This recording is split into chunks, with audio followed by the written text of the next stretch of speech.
Mercredi 21 septembre 2022, mesdames et messieurs, bonsoir et bienvenue dans ce journal.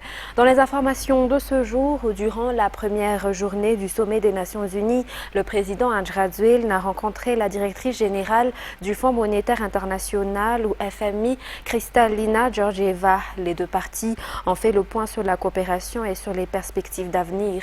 La directrice générale du Fonds monétaire international a été claire. Le FMI est prêt à appuyer Madagascar et a confiance au leadership du président Andry Rajoelina, a-t-elle souligné. Reportage de Judikel Ranjenirin et Eriras Luformanan. Le président de la République malagasy, Andry Rajoelina, a rencontré une nouvelle fois la directrice générale du Fonds monétaire international à New York. Durant cette rencontre, Kristalina Georgieva a félicité les efforts fournis par le président Andry Rajoelina face à la situation mondiale actuelle, surtout les efforts qu'il consacre à la lutte contre les effets du changement climatique durant la COP26. C'est un plaisir de vous revoir. Vraiment, c'est un grand plaisir. Progress that is being made on the green belt, and that brought warm memories from our first meeting when you were just elected. And you talked about your vision for the country, and especially for restoring the forests of Madagascar. So wonderful that we have another opportunity. Merci en tout cas, merci pour votre temps et pour que vous avez consacré pour cette rencontre. Ça nous fait vraiment énormément plaisir et un grand honneur également. La crise due au changement climatique a une conséquence directe sur la population dans le sud du pays, sans parler des effets de la guerre entre l'Ukraine et la Russie dans le monde entier. La directrice de la FMI a rappelé que cela crée des difficultés pour tout le monde, en général, notamment l'inflation, la difficulté dans l'approvisionnement en électricité, mais aussi des problèmes d'alimentation. Le FMI a foi que Madagascar est un pays en bonne gouvernance, selon sa directrice générale, qui fait le bilan de la coopération avec le président Andry Rajoelina. Ce dernier qui a rappelé les défis auxquels doit faire face Madagascar et les travaux encore à accomplir, surtout dans la construction des infrastructures qui apporteront le développement et auront un impact positif dans la vie de la population. Les deux parties se sont mis d'accord sur la poursuite des efforts déjà entrepris par Madagascar, notamment dans le domaine de l'éducation et de la santé, mais aussi le planning familial. Le FMI examinera les appuis qu'il apportera pour que cela se concorde avec les objectifs de Madagascar, surtout pour accomplir les projets dans le plan Émergence Madagascar.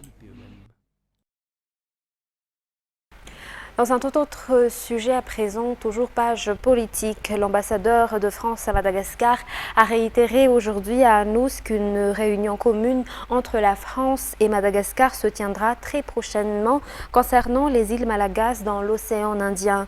D'après le calendrier de l'État malagasy qui a déjà été validé en Conseil des ministres au mois de juin dernier, la réunion se tiendra ce mois de septembre. Néanmoins, un report est possible. Reportage de Cécilva Anienne Martina sur les images de Secha Anjenap.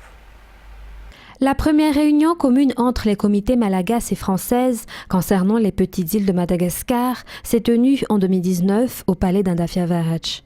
La délégation malagasy, menée par le Premier ministre, chef du gouvernement et les 4 experts malagasy, ont discuté avec celle de la France concernant la restitution des îles saisies par la France. 3 ans après, Madagascar renforce sa quête pour la restitution de ces îles. Ce sera durant ce mois de septembre qu'une réunion devra se tenir selon un calendrier déjà validé en Conseil des ministres. La France sera le pays hôte de cette réunion. Une date officielle est attendue selon l'ambassadeur de la France à Madagascar. La commission mixte va reprendre ses travaux dans les prochaines semaines. Là aussi, le Covid avait empêché que le rythme des réunions soit maintenu et ça sera aux deux pays, aux deux délégations de discuter des façons de cette question, comme les deux présidents l'ont souhaité depuis 2019. Les dates seront annoncées bientôt. Le calendrier est en train d'être ajusté, mais vous le saurez très vite. Le 12 décembre 1979 et le 11 décembre 1980, l'Organisation des Nations Unies avait déjà fait une déclaration selon laquelle la France devrait restituer les îles à Madagascar. Une déclaration que la France ne veut pas entendre, même si Madagascar a commencé à revendiquer sa souveraineté sur ces îles de l'océan Indien en 1973. D'après les faits, quand la France a colonisé Madagascar, les 5 îles autour du pays l'ont été aussi, notamment Bassas de India, Europa, Tromelin, Île Glorieuse et Rwanda Nova. Quand Madagascar a obtenu son indépendance, ces îles n'ont pas été restituées. La suite de cette affaire est attendue très prochainement. Restons toujours au niveau de la Chambre haute d'Anouské. Le président du Sénat de Madagascar fera une visite au Sénat français à la fin de cette année 2022. Une visite qui prouve la relation entre Madagascar et la France, selon le président du Sénat, Herman Narazafmaïf, durant la visite de courtoisie effectuée par l'ambassadeur de France à Madagascar aujourd'hui. Ce dernier qui termine son mandat dans le pays actuellement. Plusieurs sujets ont été également discutés par le président de la Chambre haute d'Anous et l'ambassadeur de France, notamment le secteur de l'énergie. Écoutons l'ambassadeur de France à Madagascar. Que nous avons eu ensemble pendant ces années, pendant mon séjour, et de la bonne relation qui existe entre le Sénat de Madagascar, la France, le Sénat français, dans une relation aussi importante que celle entre nos deux pays. Tous les acteurs institutionnels ont un rôle et les assemblées, les parlements et les sénats ont un rôle tout à fait important. Et c'est ce qui s'est passé, c'est ce qui se passe entre les deux sénats. La diplomatie parlementaire est tout à fait importante pour conforter la relation, l'amitié, la coopération entre nos deux pays. Et on a eu la chance, il y a quelques mois, il y a eu une visite d'une délégation de sénateurs français ici même, et puis d'autres contacts qui ont eu lieu, qui auront lieu en France entre le Sénat de Madagascar et le Sénat français.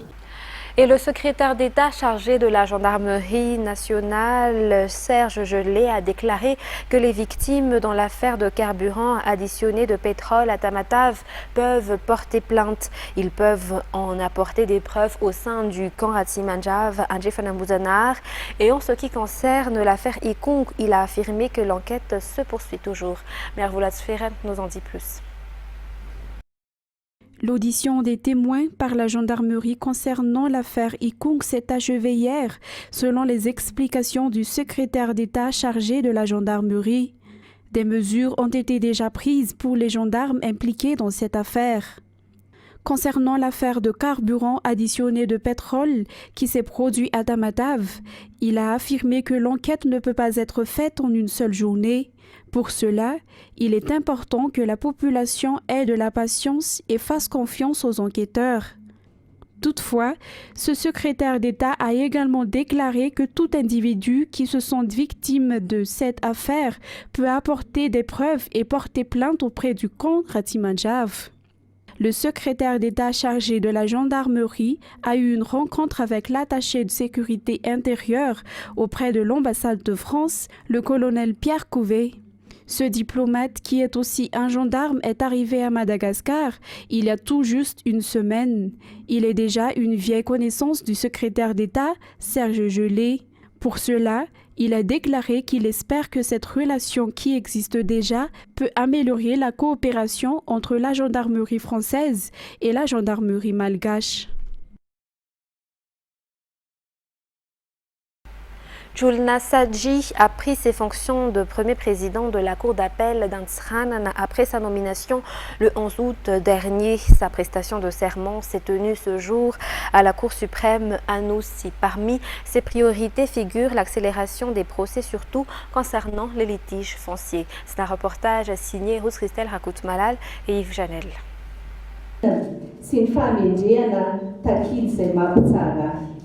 Supervision des travaux du tribunal, organisation et coordination de l'audience des procès concernant la criminalité, conduite d'une audience, telles sont entre autres les attributions d'un premier président de la Cour d'appel, en plus d'être le juge en chef du pouvoir exécutif. Pour le premier président de la Cour d'appel d'Antsranan, Julna Saad, officiellement installé aujourd'hui, l'accélération des procès, surtout concernant les litiges fonciers, et la proximité avec les usagers figurent parmi ses priorités. Elle prendra en charge les 5 tribunaux d'Antsranan, notamment à Diego, Antsouyi, Nusibe, Ambanz et Ambiloubé. Et le ministère de la Justice appelle tous les magistrats de la Grande Île à effectuer des audiences foraines pour faciliter l'octroi d'actes d'état civil et de cartes d'identité nationale. 2 régions font l'objet d'audiences foraines actuellement. La secrétaire générale du ministère de la Justice a souligné aujourd'hui l'octroi d'actes d'état civil et de cartes d'identité nationale est normal et qu'aucun objectif politique. Reportage de fin de scène à Mireille sur les images d'Yves Janel. Les audiences foraines ont débuté dans les régions Atimotsnanan et la partie nord du pays. Ces 2 régions ont été priorisées car on y a enregistré le plus grand nombre de personnes qui n'ont pas de copie d'acte de naissance et de carte d'identité nationale. Cette mobilisation massive se fait dans un cadre légal et n'a aucun objectif politique, selon la secrétaire générale du ministère de la Justice aujourd'hui. Cela reste néanmoins une affaire d'État. De plus, bénéficier d'actes de copie de naissance et de CIN fait partie des droits fondamentaux d'un citoyen. Ainsi, la secrétaire générale du ministère de la Justice appelle les magistrats à participer aux audiences foraines pour faire bénéficier les citoyens de leurs droits. Les audiences foraines se poursuivront dans d'autres régions. Le ministère de la Justice et le ministère de l'Intérieur travaillent de concert pour leur réalisation.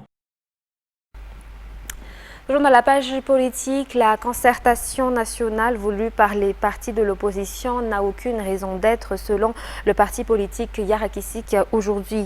La préparation des élections de 2023 doit être priorisée selon la déclaration de ce parti qui réitère son soutien au président de la République, Ange Radzuelin. Les détails avec Radraman Anzatouf et Secha Ranjenassi.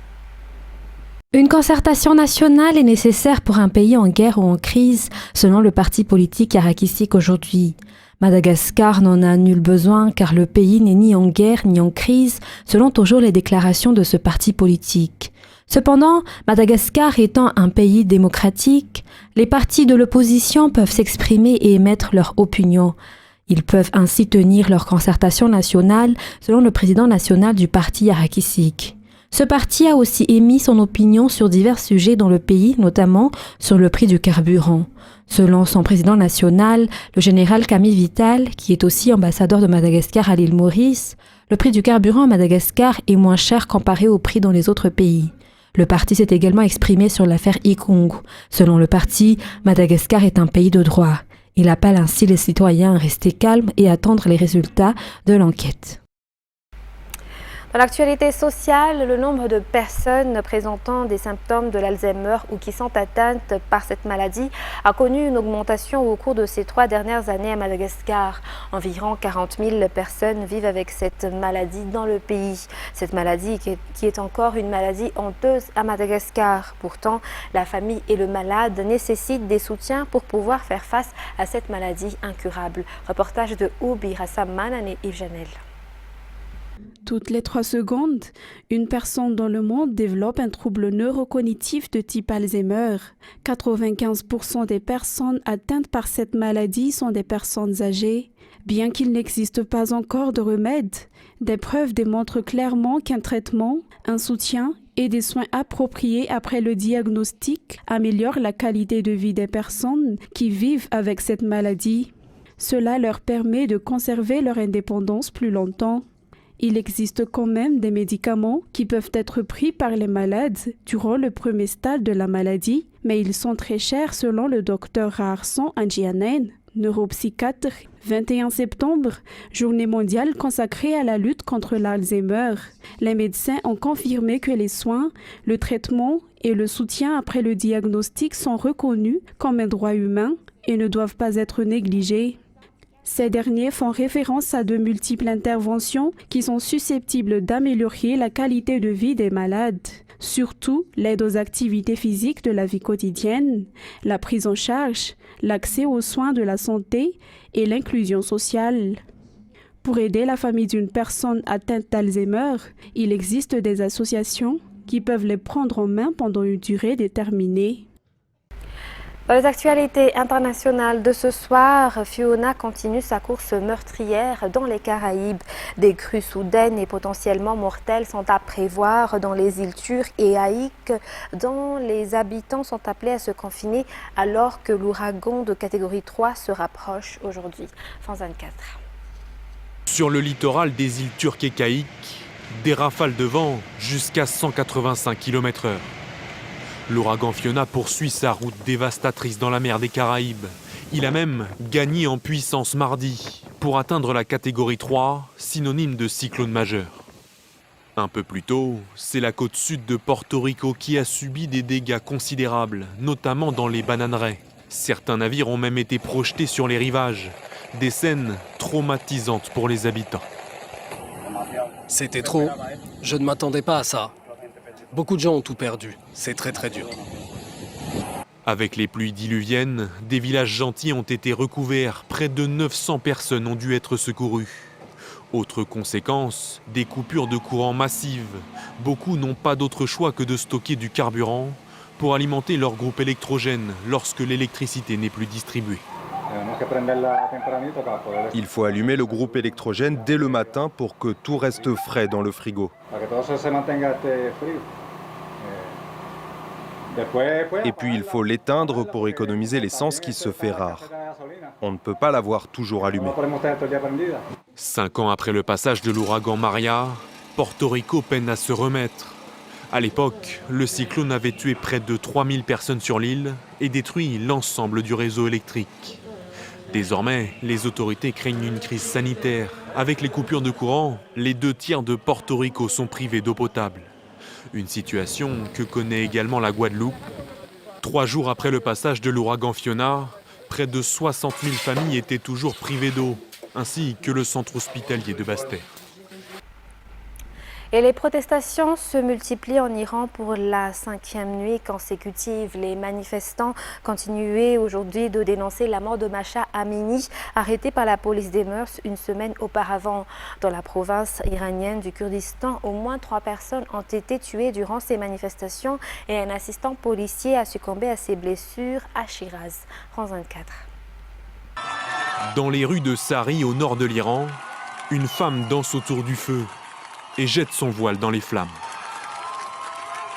Très vite, elle est imitée par 2 autres manifestants. À Kerman, lors d'un autre rassemblement après la mort de Mahsa Amini, une jeune fille se coupe les cheveux devant la foule, qui crie « À mort le dictateur ». Un slogan scandé également à Mashhad et partout dans le pays, où une vague de protestations déferle contre le régime. Les manifestations se sont propagées jusque dans les universités. Ici à Téhéran, des étudiants affrontent des agents de sécurité. Des rassemblements observés à Karaj ou Ispahan, mais aussi hors des frontières, comme ici à Istanbul ou Toronto, dans la diaspora iranienne. Aux États-Unis, des dissidents iraniens en exil ont les yeux rivés vers leur pays d'origine.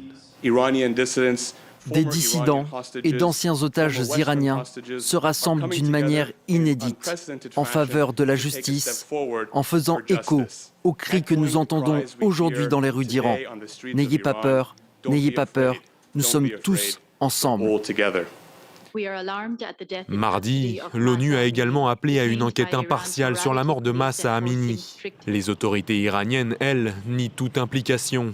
Elles ont publié ces images qui montreraient le moment où la jeune femme s'effondre. Téhéran assure qu'elle serait morte en raison de problèmes de santé préexistants, une version démentie par sa famille. En Iran, ce n'est pas la première fois qu'un détenu meurt dans des circonstances suspectes. En 2003 déjà, une photojournaliste était morte d'une hémorragie cérébrale après avoir reçu un coup sur la tête dans la prison d'Evin. Et l'Assemblée générale de l'ONU devrait de nouveau aujourd'hui mettre en lumière les multiples crises internationales, à commencer par la guerre en Ukraine, après que les dirigeants mondiaux ont exprimé mardi 20 septembre leur inquiétude et division face aux dangers de la planète. France 24.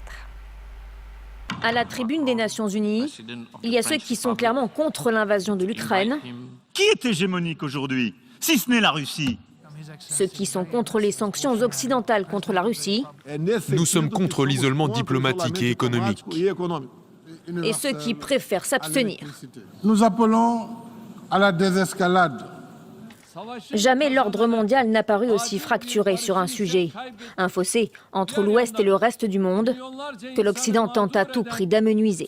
Il ne s'agit pas ici de choisir un camp entre l'Est et l'Ouest, ni entre le Nord et le Sud. Ceux qui se taisent aujourd'hui servent, malgré eux, ou secrètement, avec une certaine complicité, la cause d'un nouvel impérialisme. Le président français pointe ici les 35 pays qui, le 2 mars dernier, se sont abstenus de voter pour la fin immédiate du recours à la force par la Russie contre l'Ukraine. Sur les 35 États, 17 étaient africains. Alors, face à la pression de choisir son camp, l'Afrique souhaite d'abord pouvoir peser un peu plus dans l'ordre mondial. Je rappelle notre demande d'octroi d'un siège à l'Union africaine au sein du G20 pour que l'Afrique puisse enfin se faire représenter là où se prennent les décisions qui engagent 1,4 milliard d'Africains. 2 autres sujets pourraient encore accentuer la partition du monde, cette fois celle qui oppose le Nord au Sud. La lutte contre le réchauffement climatique et le partage des richesses. Nous risquons de nous retrouver avec un G-rien. Pas de coopération, pas de dialogue, pas de résolution collective des problèmes. Nous sommes dans une situation difficile avec un hiver de grogne mondial à l'horizon. La crise du pouvoir d'achat se déchaîne, la confiance s'effrite, les inégalités explosent, notre planète brûle. Les gens souffrent et les plus vulnérables sont les plus affectés. Pour répondre à la fracture mondiale, l'ONU tente donc de ressouder. D'autant qu'à la tribune, pas d'opposition franche. Ni le président russe ni son homologue chinois n'ont fait le déplacement, pourtant membre permanent du Conseil de sécurité. Mesdames et messieurs, FIFA événement, c'est fini pour aujourd'hui. Nous vous remercions de nous avoir suivis jusqu'à son terme. N'oubliez pas une toute nouvelle série Dynastie sur notre chaîne. Sur ce, très bonne continuation sur notre chaîne et très bonne soirée à tous. Au revoir.